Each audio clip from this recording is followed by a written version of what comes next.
العلم هو النور الهادي والمفتاح لكل الخير من يرد الله به خيرا.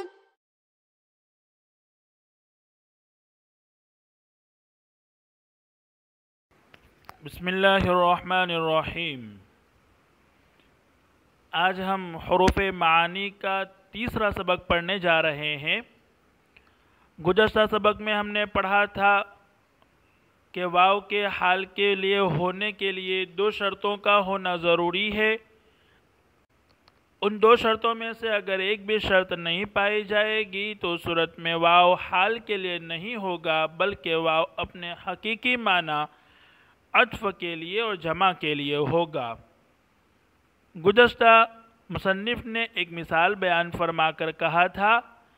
کہ اس میں دوسری شرط نہیں پائی جا رہی ہے، اس لیے یہ واو واو حال نہیں ہے بلکہ واو واو عطف ہے۔ آگے مصنف اور ایک مثال بیان فرما کر کہہ رہے ہیں کہ اس میں پہلی شرط نہیں پائی جا رہی ہے، اس لیے یہ واو حال کے لیے نہیں ہے بلکہ یہ واو عطف کے لیے ہے۔ چنانچہ مصنف علیہ الرحمہ فرماتے ہیں وَلَوْ قَالَ، اگر ایک آدمی نے دوسرے سے کہا خُذْ هَذِهِ الْأَلْفَ مُضَارَبَةً، کہ 1000 لے لے بطور مضاربت کے۔ مضاربت وہ معاملہ ہے جس میں ایک شخص کا مال ہو اور دوسرے کا کام ہو اور نفع میں دونوں شریک ہوں، اس کو مضاربت کہتے ہیں۔ تو ایک آدمی نے کہا کہ تو یہ 1000 روپے لے لے بطور مضاربت کے۔ آگے کہا وَعْمَلْ بِهَا فِي الْبَزِّ، اور اسے کپڑے کی تجارت کر۔ لَا يَتَقَيَّدُ الْعَمَلُ فِي الْبَزِّ، تو عمل مضاربت کپڑے کے ساتھ مقید نہ ہوگا۔ وَيَكُونُ الْمُضَارَبَةُ عَامَّةً، اور مضاربت عام ہوگی۔ لِأَنَّ الْعَمَلَ فِي الْبَزِّ، اس لیے کہ کپڑے کی تجارت لا يصلح حالا، حال بننے کی صلاحیت نہیں رکھتا، لأخذ الالف مضاربتا، بطور مضاربت کے 1000 لینے کے۔ مصنف فرماتے ہیں کہ اس مثال میں خذ هذه الالف مضاربتا وعمل بها في البز، وعمل میں جو واو ہے یہ واو حال کے لیے نہیں ہو سکتا بلکہ یہ واو واو عطف ہوگا۔ وجہ اس کی یہ ہے کہ دوسرا کلام جو ہے اعمل بها فی البز، یہ حال بننے کی صلاحیت نہیں رکھتا، جبکہ واو کے حال کے لیے ہونے کے لیے ضروری ہے کہ اس میں دو شرطیں موجود ہو کہ وہ کلام خود حال بننے کی صلاحیت رکھتا ہو، لیکن یہاں یہ کلام حال بننے کی صلاحیت نہیں رکھتا ہے، اس لیے کہ حال اور ذوالحال کا زمانہ ایک ہوتا ہے اور یہاں پہلے والے کلام اور دوسرے والے کلام کا دونوں کا زمانہ ایک نہیں ہے، اس لیے کہ 1000 روپیہ لینا اور کپڑے کی تجارت کرنا دونوں کا زمانہ ایک نہیں ہوگا، بلکہ 1000 روپیہ لینا پہلے پایا جائے گا اور کپڑے کی تجارت کرنے کا کام بعد میں ہوگا، تو دونوں کا زمانہ ایک نہیں ہوا۔ جب ایک نہیں ہوا تو وہ حال نہیں بن سکتا، جب حال نہیں بن سکتا تو یہ واو حال کے لیے نہیں ہوگا بلکہ یہ واو عطف کے لیے ہوگا۔ جب یہ واو عطف کے لیے ہیں تو دونوں مستقل کلام ہو گئے، چنانچہ خود هذه الالف مضاربتا، تو یہ 1000 روپے بطور مضاربت کے لے لے، یہ مستقل الگ کلام ہو گیا، اور وعمل بها فی البز، یہ الگ مستقل کلام ہو گیا۔ چنانچہ وہ 1000 روپے لے لے گا اور جس میں چاہے گا وہ تجارت کرے گا۔ چونکہ مضاربت جو کی جاتی ہے اس کا مقصد یہ ہوتا ہے کہ نفع کمانا۔ اب کام کرنے والا زیادہ جانتا ہے کہ کس میں نفع زیادہ ہے اور کس میں کام کرنا چاہیے، تو وہ جس میں مناسب سمجھے گا اس میں اس کے پیسے لگائے گا، اس کو اختیار ہوگا۔ اور پھر وعمل بها فی البز، یہ مستقل الگ کلام ہو گیا، اس کو یہ سمجھا جائے گا کہ یہ اس کی طرف سے مشورتاً ہے، یہ مشورہ دے رہا ہے کہ تو اس کے کپڑے کی تجارت کر، اور وہ سامنے والے کے اختیار میں ہوگا کہ اس کا مشورہ مانے یا نہ مانے۔ مصنف فرما رہے ہیں لِأَنَّ الْعَمَلَ فِي الْبَزِّ، کہ کپڑے کی تجارت کرنا لا يصلح حالاً، یہ حال نہیں بن سکتا لأخذ الألف مضاربتاً 1000 روپے مضاربتاً لینے کی، اس لیے کہ دونوں کا زمانہ الگ الگ ہے۔ فلا يتقید صدر الکلام به، لہذا صدر کلام یعنی خود هذه الالف اس کے ساتھ یعنی کپڑے کی تجارت کے ساتھ مقید نہیں ہوگا، بلکہ دونوں الگ الگ ہوں گے اور یہ واو عطف ہوگا۔ آگے مصنف علیہ الرحمہ اور ایک مثال دے کر یہ سمجھا رہے ہیں کہ یہاں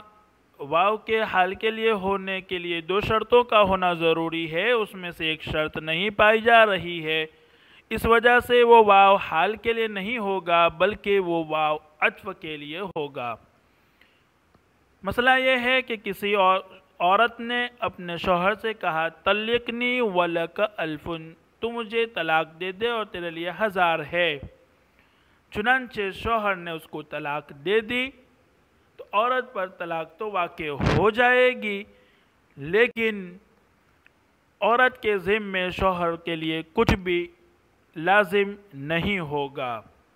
مصنف علیہ الرحمہ فرماتے ہیں وَعَلَى هَذَا، اسی بنا پر کا مطلب یہ ہے یعنی جو چیز حال بننے کی صلاحیت نہ رکھتی ہو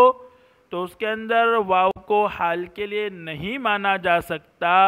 بلکہ وہ واو عطف کے لیے ہوگا۔ وَعَلَى هَذَا قَالَ ابو حنیفہ رحمہ اللہ تعالی، اسی اصل کی بنا پر امام ابو حنیفہ علیہ الرحمہ نے فرمایا اذا قالت لزوجها، اگر بیوی اپنے شوہر سے کہے طلقنی، مجھے طلاق دے دے، ولک الف، اور تیرے لیے 1000 ہے،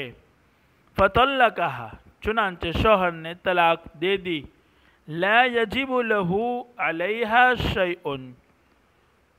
تو اس پر کچھ بھی واجب نہ ہوگا، لأن قولها ولک الف، اس لیے کہ اس کا قول تیرے لیے 1000 ہے، لا یفید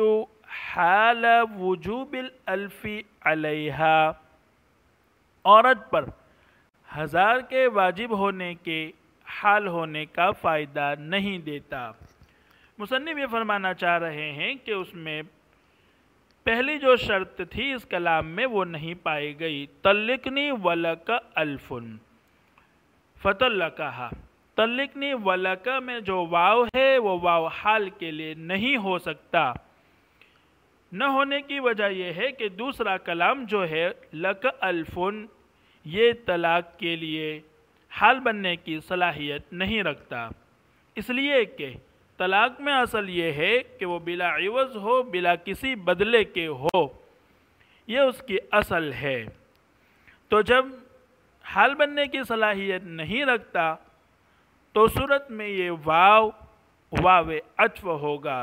چنانچہ مستقل تو الگ الگ کلام ہو جائیں گے، طلقنی الگ کلام ہوگا اور لک الف یہ الگ کلام ہوگا۔ تو طلقنی سے عورت اپنی طلاق کا مطالبہ کر رہی ہے اور لک الف سے اس کو خبر دے رہی ہے، چنانچہ اس نے طلاق دے دی۔ تو چونکہ یہ طلقنی مفید بنفسی ہی ہے، بذات خود وہ مفید ہے، اس سے طلاق کا مطالبہ کیا جا رہا ہے، اس وجہ سے اگر وہ طلاق دے دے گا تو طلاق تو واقع ہو جائے گی۔ اسی کو مصنف کہہ رہے ہیں وَقَوْلُهَا طَلِّقْنِي مُفِيدٌ بِنَفْسِهِ، اور عورت کا قول طلقنی بذات خود مفید ہے، فَلَا يُتْرَكُ الْعَمَلُ بِهِ، تو اس پر عمل کو نہیں چھوڑا جائے گا، بلا دلیل، بغیر کسی دلیل کے، اور عورت کا آگے والا جو قول ہو اس صورت میں واو عطف کے لیے ہوگا، 2 مستقل کلام ہو گئے تو طلقنی مفید ہے، اس نے طلاق دے دی، طلاق واقع ہو جائے گی، اور لک الف یہ مستقل الگ کلام ہو گیا، تو اس سے عورت اس کو خبر دے رہی ہے کہ تیرے پاس تو 1000 روپے ہے، تو دوسری بیوی کر سکتا ہے، دوسرا نکاح کر سکتا ہے، یہ اس کا کہنے کا مقصد ہوگا، چنانچہ اس پر کچھ بھی واجب نہیں ہوگا اور طلاق فوراً واقع ہو جائے گی۔ یہ قول ہے امام ابو حنیفہ علیہ الرحمہ کا، جبکہ صاحبین فرماتے ہیں کہ نہیں، یہ واو حالیہ ہے اور وہ اس کو خلا پر محمول کرتے ہیں، اس لیے عورت پر 1000 دینا لازم ہوگا۔ ان کا یہ کہنا ہے کہ عورت یہ کہہ کر خلا کر رہی ہے اور خلا میں مال لازم ہوتا ہے، چنانچہ اس پر 1000 دینا لازم ہوگا، یہ صاحبین کا کہنا ہے۔ مصنف علیہ الرحمہ آگے ایک اور مثال دے کر یہ بتلانا چاہتے ہیں کہ آگے کی ایک مثال احمل هذا المتاع ولک درہم، یہ مثال ایسی ہی ہے، دیکھنے میں طلقنی ولک الف جیسا ہی لگ رہا ہے، لیکن دونوں میں فرق ہے، وہ فرق بیان کرنا مصنف چاہتے ہیں۔ چنانچہ مصنف علیہ الرحمہ نے فرمایا بخلاف قولہ، برخلاف کسی نے دوسرے سے کہا احمل هذا المتاع کہ سامان اٹھا لے، ولک درہم درحالے کے تیرے لیے 1 درہم ہوگا۔ ایک آدمی نے کلی سے کہا احمل هذا المتاع، تو یہ سامان اٹھا لے، ولک درہم اور تیرے لیے 1 درہم ہوگا۔ تو یہ بھی ایسا ہی لگ رہا ہے جیسے اوپر والی مثال میں تھا طلقنی ولک الف، کہ تو مجھے طلاق دے دے اور تیرے لیے 1000 ہے، لیکن دونوں میں مصنف فرما رہے ہیں کہ بڑا فرق ہے۔ وہاں تو جو واو تھا وہ واو حالیہ نہیں ہو سکتا، وہ واو عطف کے لیے ہوگا، جبکہ یہاں جو واو ہے یہ واو عطف کے لیے نہیں ہے بلکہ یہاں واو حالیہ ہے، اس وجہ سے کہ یہاں دونوں شرطیں پائی جا رہی ہے۔ تو یہ سامان اٹھا لے، لک درہم تیرے لیے 1 درہم ہے، تو یہ واو حالیہ ہوگا جو بیچ میں ہے، کیونکہ کلام جو ہے واو حال بننے کی صلاحیت رکھتا ہے۔ اور دوسرا قرینہ بھی یہاں موجود ہے کہ یہاں جو معاملہ ہو رہا ہے وہ اجارے کا ہے، اور اجارہ جو ہوتا ہے وہ عوض کے ساتھ ہوتا ہے، مال کے ساتھ ہوتا ہے۔ تو یہ عوض کے ساتھ ہونا یہ اس بات پر قرینہ اور دلالت ہے کہ یہاں واو جو ہے وہ عطف کے لیے نہیں ہو سکتا بلکہ یہ واو حال کے لیے ہوگا، جبکہ اوپر کی مثال میں طلاق بغیر عوض کے ہوتی ہے، چنانچہ وہ واو حال نہیں ہے بلکہ وہ واو عطف ہے۔ تو کسی نے کہا کہ تو یہ سامان اٹھا لے، تیرے لیے 1 درہم ہے، لأن دلالت الاجارتی، اس لیے کہ اجارے کا قرینہ یمنع العمل، روکتا ہے عمل کرنے سے، بحقیقت اللفظ،